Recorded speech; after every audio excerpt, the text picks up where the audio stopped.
You have ghosts. You have everything. If you have ghosts, you have everything. You can say anything you want.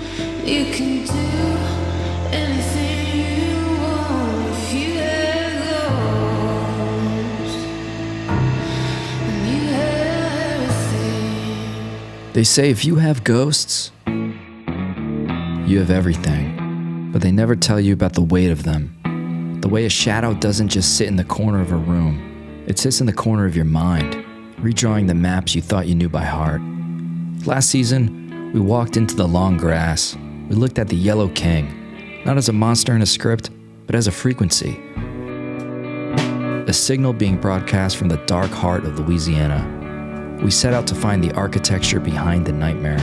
But as we transition into the second era, the board has changed. The pieces have moved. And the man reading the board, he's different too. Everything ancient, everything old. Our first season was an excavation. We dug into the soil of the 1995 and 2012 timelines, trying to find where the fiction bled into the dirt. We looked for the Yellow King in the scripts, but we found him in the archetypes. As we move into season 2 of the podcast, our intentions are shifting. We aren't just looking at the crimes, we're looking at the residue. We're moving from the what to the why, exploring the occult energy that radiates from the masonry of our history. The board has changed, and we are moving our pieces with a more surgical precision.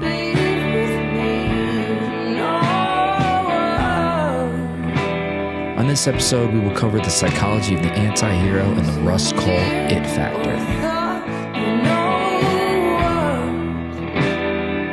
Why do we gravitate toward the broken?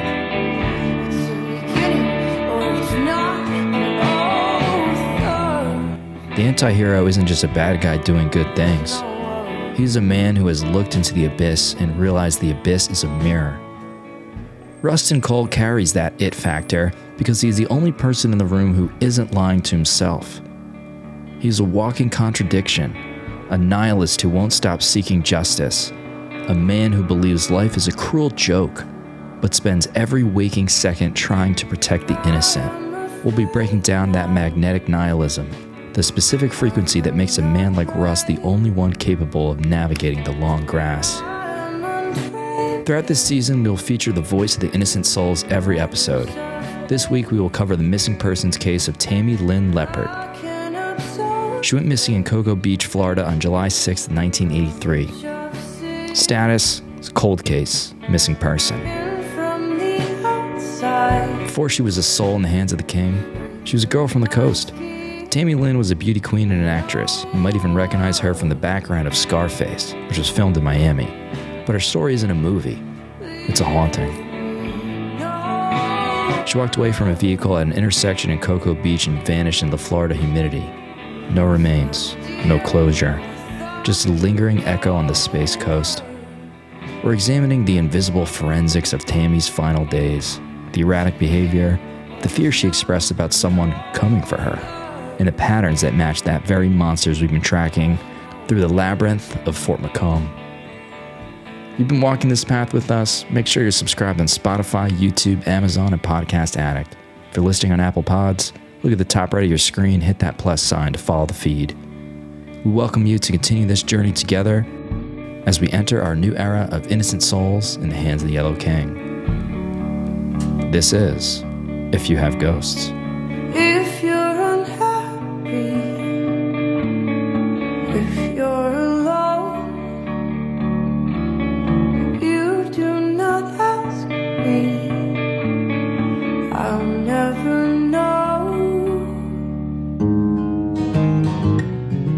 We spent the last season wandering through the architecture of the shadows.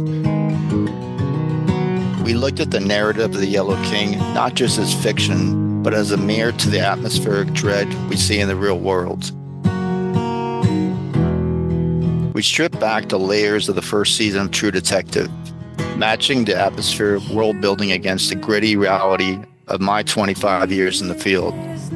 It was about the dual nature of man, the light and the dark, and realizing that even in the darkest corners of the world we live in and in our own lives, the light is still winning.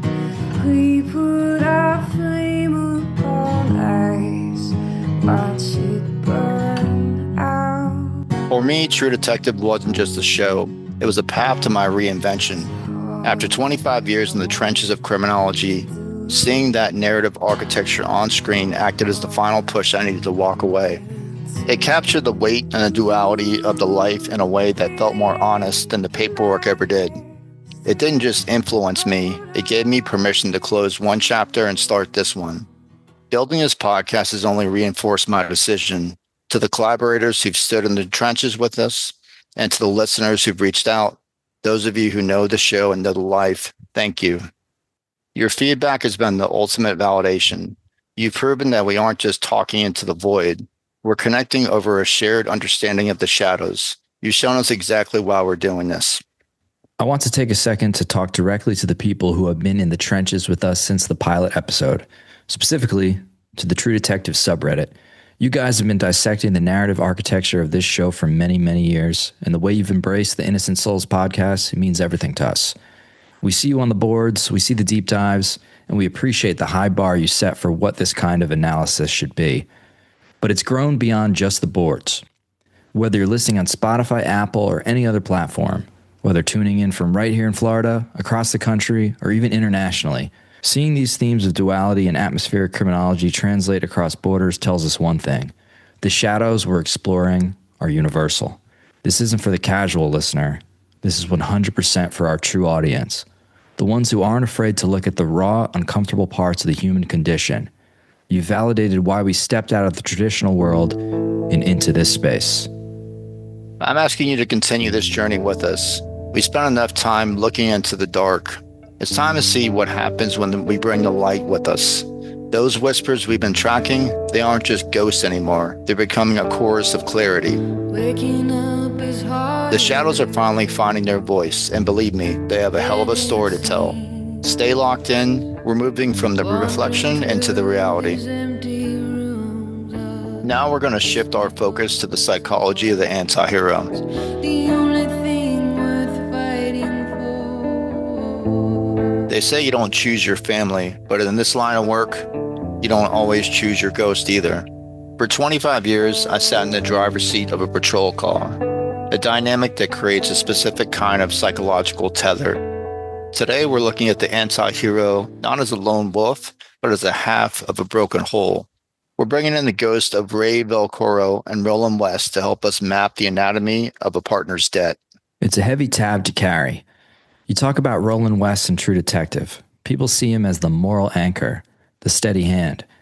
But look at the cost of that anchor. To keep a man like Wayne Hayes from drifting into the abyss, Roland has to bury his own feet in the mud. He's the reluctant anti-hero, absorbing the trauma of the case and the trauma of his partner just to keep the lights on. Exactly. It's that specialized form of codependencies forged in blood and the paperwork. In the field, I've seen the Rolands of the world, the ones providing the cover fire while the partner chases the demon. Roland's anti-heroism isn't found in his violence. It's found in his silence. He carries the secrets to the grave because the bond of the ride partner is the only thing more sacred than the law. Purple Haze, my man. Tried to get him transferred over here twice, Blocked both times by the major's office. Told me not to ask again. Feels like we should stay on point. I'm making a point, son. And that brings us to the real weight under the badge. We aren't just talking about stress. We're talking about Carl Jung's shadow theory. Jung suggests that the shadow is the seat of our repressed desires, our darker impulses, the things we don't want to admit we're capable of. And in criminology, that shadow isn't just an abstract concept. It's a survival mechanism. When you spend decades hunting the worst of humanity, your shadow starts to grow. You have to integrate it or it consumes you. Ray Velcoro is a man whose shadow has entirely bypassed his ego. He's a consequence. He's the physical manifestation of what happens when the Yellow King comes to life. That systemic rot at the top of the evil starts to dictate your paycheck. He's operating under massive cognitive dissonance. He knows he's compromised, but he uses his history as justification for his survival. You banged down my door for a staring contest? A long time ago, you gave me a man's name on a piece of paper. I did? Because you knew what I'd do. I knew what I'd do. I didn't know you at all. Who was he to you? That man. Me? Nobody. Some greaser crankhead. Info come to me. I passed it on. Because why not get blackmail on a sheriff's deputy? That didn't hurt. But I have a sense of justice. You know that. That's why this was so surprising. That name on the piece of paper, whoever he was, he wasn't the man who hurt my wife. How's that? They caught the guy. Last month. DNA. Ray shows us that the anti-hero can easily slide into the villain if he loses his why. We talk about the gray space, that area where you stop being a protector and start being a participant. But even in the dirt, Ray is searching for that one act of redemption. He's looking for the innocent soul he can still save, even if he can't save himself. He's trying to reconcile with his shadow in the very final hour. So why the duo? Why does the universe of the Yellow King always demand a pair? From a criminology standpoint, it's differential association. You are the sum of the person you spend 12 hours a day with in the Crown Vic, but psychologically, it's about projection. Oftentimes, a partner becomes a mirror for the things we can't face in ourselves. If you're the clean cop, your partner might be the one who does the dirty work you secretly know is necessary. They become your externalized shadow. The partner is the only one who validates your reality. They aren't looking for a saint that consoles. They're looking for a witness. You're absolutely right. The ones who tell you when you've gone too far into the spiral, or more often, the ones who jump into the spiral with you so you don't have to face the king alone. Whether it's Roland West in the tall grass or Ray Vilcoro in the neon rain, the story is still the same. The job takes everything, but the partner keeps you from losing the rest. Lately, I'm not feeling like myself. We're going to be dissecting this debt and the depths of the badge all season long. When I look into the glass, I see someone. Remember, out here, the only thing more dangerous than a man with a badge is the man sitting right next to him. Hardly recognize this face I wear. When I stare into her eyes, I see no one there. Lately, I'm not feeling like myself. Now we are transitioning to the Rust Cohle It Factor. This segment has been the most in demand from our audience, from feedback, through our polls, through all feedback that we received about season 2 in our new era. To understand Rustin Cohle's It Factor, we have to stop looking at him as a victim of his past. We have to look at how his trauma didn't just break him, it forged him into a precision instrument of forensic authority. He didn't just survive his history, he used it as a whetstone. It's in the way he carries himself. Most men try to hide their scars. Cohle wears his like a map. You look at the physical quadrant of this guy, the body as an archive. Those years undercover, the junkie years, they left him with more than just a bad liver. They gave him synesthesia. He's tasting the colors of a crime scene. It's a sensory expansion born out of total physiological collapse. What is that? Ink and cayenne. Here, taste this again. Looks contused. How long they have you out there, working the corridor? Almost 4 years. 4? The hell? You C's ain't supposed to do more than 11 months. Yeah, but I fucked up on the job. They could do whatever they wanted with me. It's a long time being like that. In forensic criminology, we see how the environment shapes the physiological response. Rust is a resilient vessel. Despite the toxins, there's this predatory economy of motion. He's a man among wolves stripped of vanity. He eats and sleeps only when the evidence allows it. His body's a secondary concern to the case. What's your deal? I don't have a deal. I mean, what do you do? Never mind. I thought you were gonna bust me. I told him, not interested. Yeah, I know. Kind of strange. Like you might be dangerous. Of course I'm dangerous. I'm police. I can do terrible things to people. And that leads right into the mental quadrant, the obsession. In our line of work, obsession is usually a red flag. It's what gets you a desk job or a psych evaluation. But for Rust, obsession is the engine. It's what we call pessimistic realism. Now, what do you mean exactly, these visions you mentioned? Oh, shit, I thought you knew. I told Marty about them, down the line.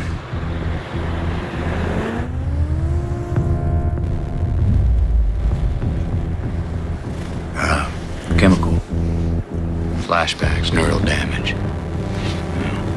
From my time in the HIDTA, that's in high-intensity drug trafficking area. It's a locking on mechanism. While others look away at the depravity, he leans into it. He sees the structural corruption, the monster at the end of the dreams, that the institution is too afraid to acknowledge. That's his shadow work in action. He integrates his own darkness so he can mirror the suspects in the box.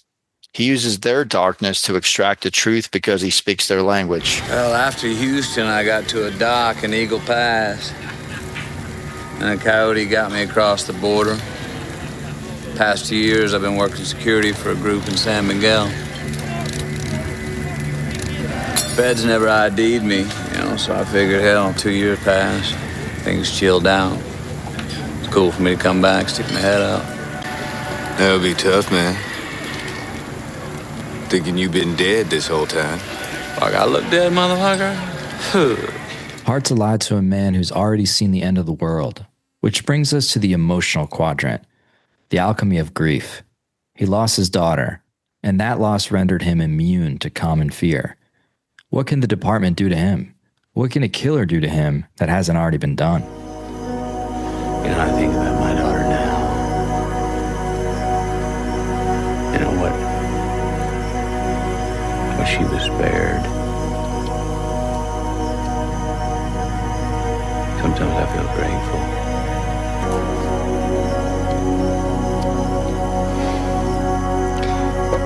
Doctor said she didn't feel a thing. Went straight into a coma. And then somewhere in that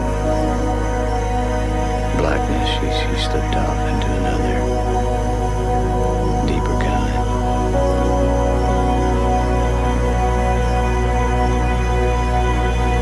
Isn't that beautiful? Let her go now. Painlessly. As a happy child.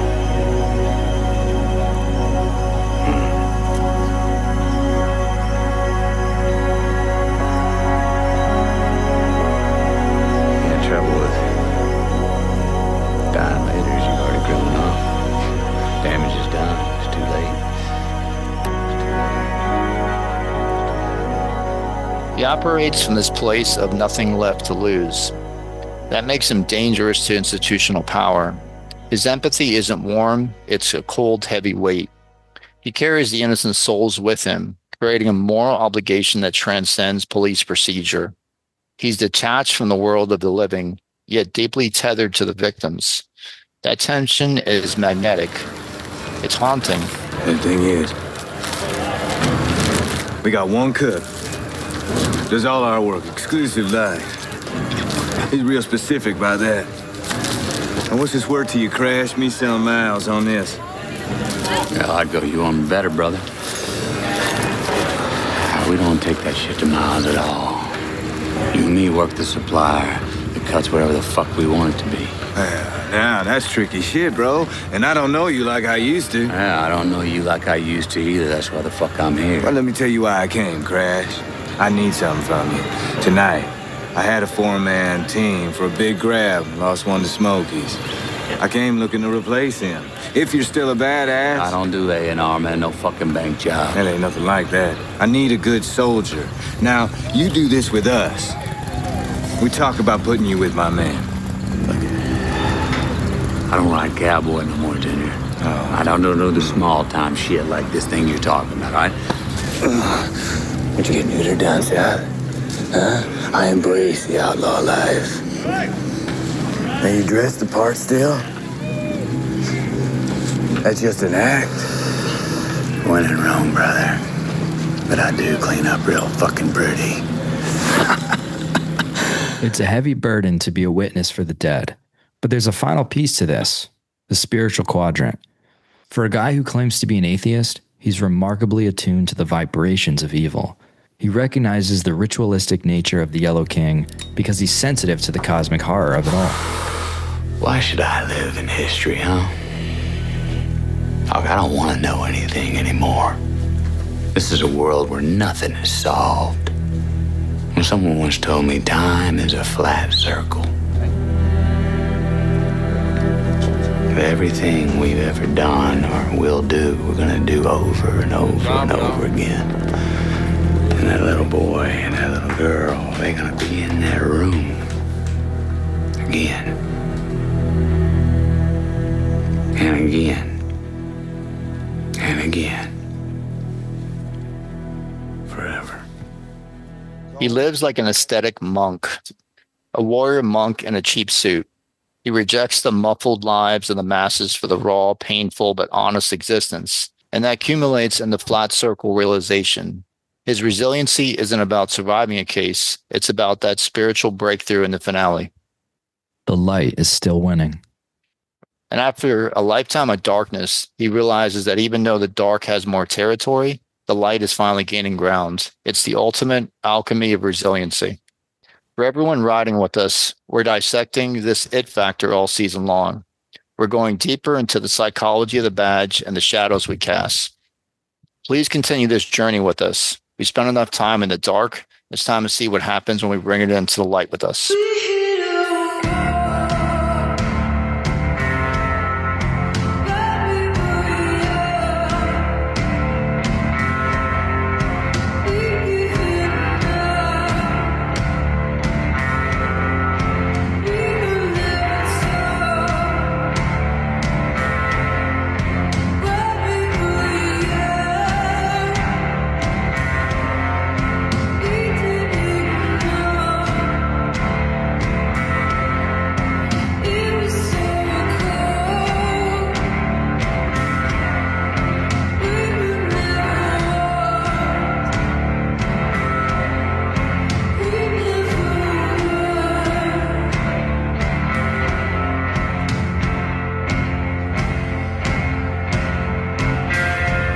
This week, we're talking about a face that was supposed to be on every billboard in America, but ended up as a grainy photo on a missing poster. The 1983 release of Scarface didn't just reflect Miami, it reframed the city's identity, turning the Magic City into a neon-soaked arena of hyper-capitalism and brutal cocaine-fueled ambition. For Miami, the film became a polarizing monument. Initially loathed by many for its gritty portrayal of the Miami in the 80s, it eventually evolved into a cultural blueprint that mirrored the very real brutality of the era's drug wars. In my own life and career as a criminologist, this influence likely manifests as a lens for understanding the Southern Gothic decay and the shadow set that Scarface explores. The film captures that tension between the American dream and the descent into paranoia, a theme that echoes throughout the darkest corners of Florida history. The culture of that era took a tragic real-world turn in the case of Tammy Lynn Leppert, the 18-year-old model who played the girl in the blue bikini during the infamous chainsaw scene. Her story is where this film's cinematic darkness bleeds into a chilling mystery. During the shoot, Leppert reported experiencing a sudden, intense bout of paranoia, fearing for her life and claiming to have seen something that she shouldn't have regarding money laundering or a hit list. She disappeared from Cocoa Beach on July 6, 1983, months before the film even hit theaters. For a forensic investigator, her case serves as a haunting bridge between the stylized violence of Brian De Palma's Miami and the cold, unresolved disappearances that haunt the Florida coast. A town built on the space race and surf wax, but that summer felt like a noir set. We're talking about Tammy Lynn Leppert, 18 years old, a pageant queen with a look that didn't just stop traffic, it stopped time. But by the time she walked into the Florida heat that morning, she wasn't the cover girl anymore. She was a woman who believed she was marked for death. And let's go back to that Scarface connection. It's the ultimate Miami mythos. Tammy was there, right in the heart of the chainsaw scene, outside talking to Manolo while Tony is upstairs in the hotel trying to navigate through a cocaine deal. She was the distraction. If you freeze frame that scene, the most visceral moment in cinema history, you'll see her. She's the girl in the blue and white bikini leaning against the lookout car. Her job was to watch for the cops, but the tragedy is what happened behind the lens. On the fourth day of filming, she breaks. Full-blown crisis. She tells her mother she's seeing something awful she wasn't supposed to see. She starts checking her food for poison. In the 80s, in this city, paranoia was often just a survival instinct. That's the shadow manifesting in real time. She caught a glimpse of the Yellow King machinery, the systemic rot that feeds on beauty. When you see the monster at the end of the dream, your ego either shadows or it adapts. Tammy didn't have time to adapt. And that leads us to the Glass Bank, July 6th. An architectural relic that looked like a UFO parked on the sand. She gets into a car with a male friend. They argue. He claims he dropped her off in the parking lot of the Glass Bank. No shoes, no money, no ID. She just walked into the midday sun and never came out. Cocoa Beach wasn't just a tourist trap. It was a corridor. If she saw something during those film shoots or parties, the kind of things those Yellow King types keep hidden, she didn't just walk away. She was erased from the script. From a criminology standpoint, that drop-off story is a massive red flag. No shoes in the Florida July heat? That's not a departure, that's a disposal. Criminology 101 tells us cases go cold when the system fails to create friction. Why is this still a ghost story 40 years later? Because they labeled her a runaway. That label is a death sentence for an investigation. They didn't preserve the car. They didn't grill the friend. Her dental records? Lost. Fingerprints? Gone. We're left chasing a ghost in a sea of Jane Does. It's the institutional shadow. The system didn't want to see what was happening in the drug-fueled casting circuits of the 80s, so they looked the other way until the trail went cold.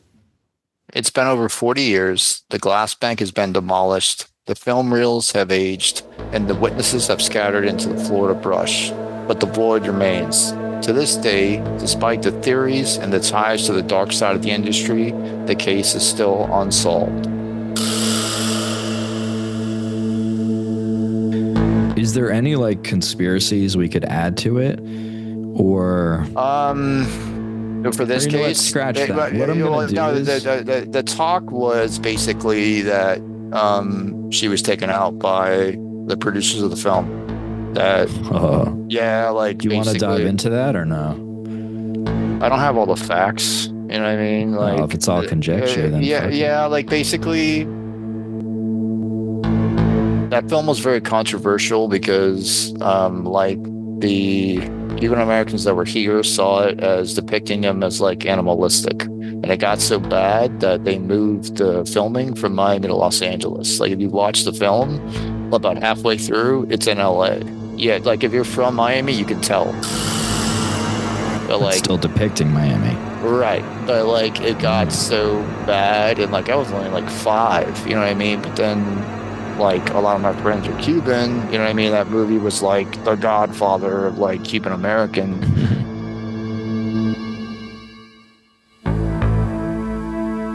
Residents of Miami's Little Havana section appear to be divided over the decision by filmmakers to go ahead with the movie Scarface. Al Pacino, seen here in Arthur, will star as a Mariel refugee turned dope smuggler in the $15 million remake of the 1932 classic.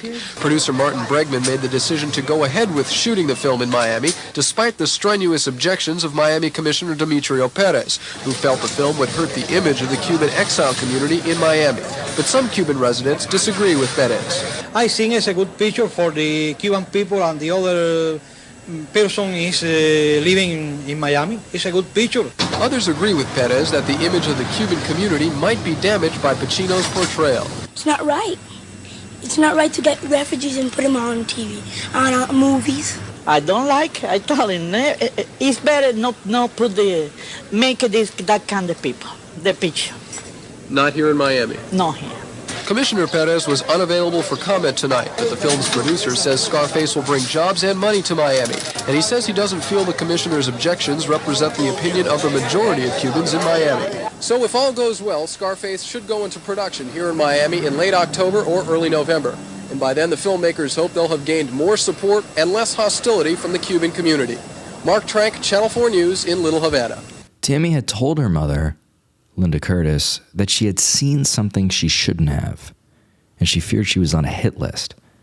Some speculate this occurred during her time on movie sets or at industry parties in Miami.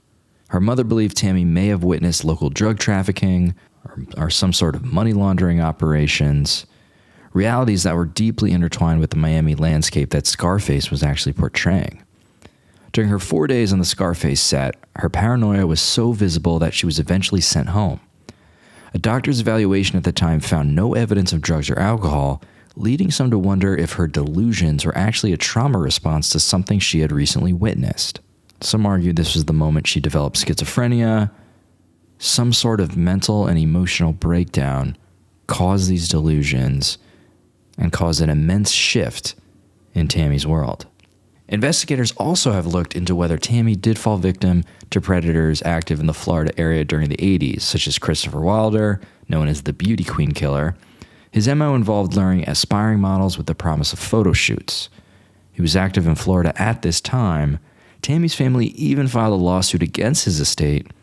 However, ultimately, there was no definitive link ever proven. There was also John Brennan Crutchley, convicted kidnapper and rapist suspected of multiple murders in Florida. He was a person of interest, but just like Christopher Wilder, no physical evidence linked him to Tammy. And once again, here we are in 2026, 43 years later, the case remains unsolved. Are my eyes estranged, or is the light a new hue? Well, the skin has changed. Is this body even you? It's your house, but a stranger's moved in, parked in your pull-through, and there's nothing you can do. On our next episode, Inherited Shadows, we will feature our technical breakdown, The Purcell Search from True Detective Season 3. It's a masterclass at procedural realism, focusing on the limitations of 1980s forensic technology and the chaos of early-stage investigations. Our special segment, Sons of Detectives, will explore the unspoken burden carried by the children of those who hunt monsters. While the fathers track physical prints in the mud, their sons track the psychological shadows brought home at the end of every shift. We see the first glimpse of how a cold case becomes a family inheritance, setting the stage for the investigative torch to be passed, or forced, onto the next generation. Finally, on our Voices of the Innocent Souls segment next week, we will cover the missing persons case of Lucille Lulu Aramburo. A 23-year-old mother to a young son, she was last seen at the apartment she shared with her boyfriend in the Kendall area of Miami. According to the boyfriend, they had an argument late at night. He claimed that she walked out of the apartment around 2 a.m. wearing only a white nightgown, leaving behind her cell phone, her purse, her car, and most significantly, her toddler son. More on that next week. And once again, if you're joining us on Apple Podcasts, you can hit the plus sign at the top right for the follow. Spotify crew, check out the episode poll. We need your input and we need your vote on upcoming future projects as we continue to transition into the next chapter of Innocent Souls in the hands of the Yellow King. Feel free to email us at truedetectivepodcast17. That's truedetectivepodcast17@gmail.com. We want your feedback on which unsolved cases to feature on our Voices of the Innocent Souls segments, as we feature one of those in each episode. I'm Miami Night 17 with Elmar Floyd. This has been Innocent Souls in the Hands of the Yellow King. From Miami to Cocoa Beach and to everyone listening all the way to the UK and Malaysia, keep your eyes on the data because the data doesn't blink.